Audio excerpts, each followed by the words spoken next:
je vais parler de la lune et des besoins.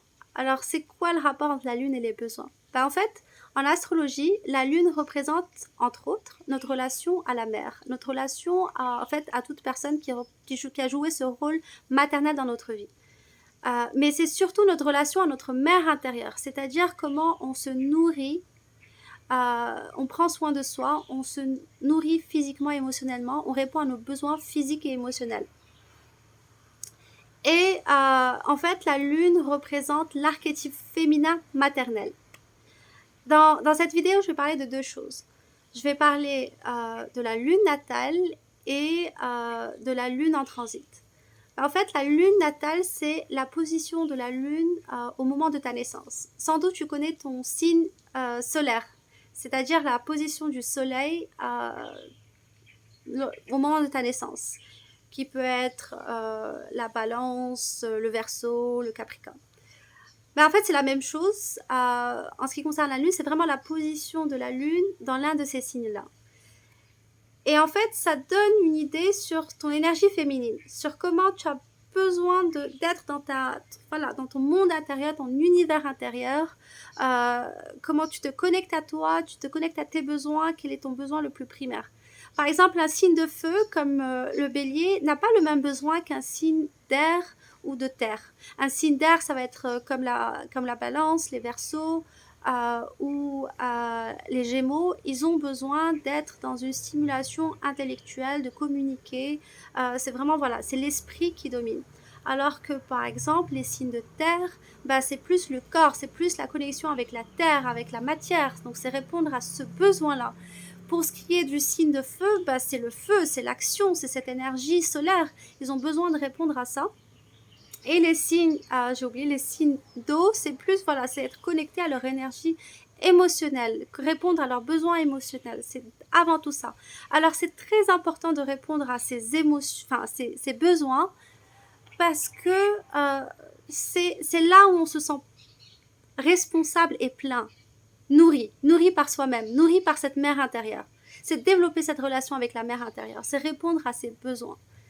Comme je l'avais dit dans une autre vidéo, au lieu d'être dans la projection, dans l'attente que l'autre réponde à tes besoins, c'est d'abord prendre soin de toi, te nourrir, te sentir plein ou pleine. Et quand tu te sens plein ou pleine, bah, tu es dans l'ouverture et l'accueil et la réceptivité et aussi la disponibilité d'être avec l'autre, d'être dans l'échange, d'être dans la responsabilité vis-à-vis du monde et de ta mission, par exemple. C'est d'abord se nourrir pour pouvoir s'ouvrir et agir et passer à l'action. Je viens de parler de la lune natale et cette information, tu peux l'avoir, je veux dire, dans quel signe est positionnée ta lune, juste en cherchant sur Google, mais tape calcul de signe lunaire. C'est aussi simple que ça. Alors, pour ce qu'il en est de la lune en transit. Alors, la lune en transit, c'est la position de la lune dans le signe au quotidien. La lune est positionnée dans un signe. Et elle change de signe tous les 2 jours et demi. Par exemple, aujourd'hui, la lune est en taureau. Alors, on est tous influencés par cette énergie, d'une manière ou d'une autre. Et aujourd'hui, la lune en taureau, elle nous incite à être plus connectés à notre corps. Donc, on aura plus cette envie de nous caresser, nous toucher, plus de sensualité, répondre à nos sens, au plaisir. Peut-être qu'on aura plus envie de manger, on sera plus gourmand ou gourmet. Hein. Et c'est ça, en fait, c'est une invitation à ça. Et demain, voilà, justement, demain, elle sera en Gémeaux, ce qui est une énergie complètement différente, plus en lien avec la communication, d'échange, le besoin d'être avec l'autre. Alors que le taureau, c'est vraiment centré sur soi. Mais le Gémeaux, c'est plus voilà, dans l'échange, la curiosité, répondre à son besoin intellectuel. Donc voilà, l'énergie est complètement différente. Et on est influencé par ça. En fait, c'est important, enfin, moi j'estime que c'est important d'être informé par rapport à ça parce que quand on suit l'énergie de la nature, l'énergie des astres, on est dans voilà, on suit le flux de la vie. Mais quand on s'accroche sur notre façon d'être, de croire qu'on est, nos routines ou ou nos obligations, ben en fait, on est dans la résistance.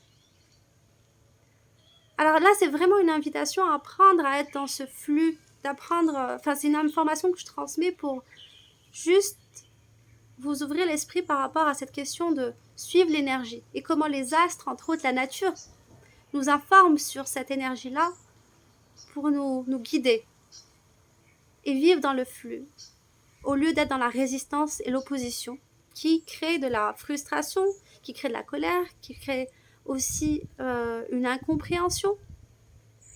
Et du coup, on donne beaucoup d'énergie au lieu d'être nourri par cette énergie qui nous transporte. Alors demain, j'organise un rituel de la lune.